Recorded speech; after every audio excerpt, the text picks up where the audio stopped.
వయస్సులో వసంతమే ఉషస్సులా జ్వలించగా మనస్సులో నిరాశలే రచించలే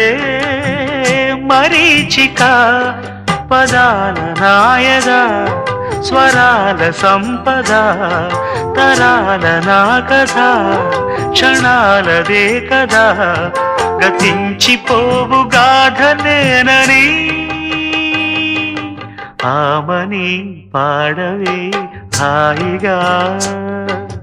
మూగవై పోకు ఈ వేళ రాలేటి పూల రాగాలతో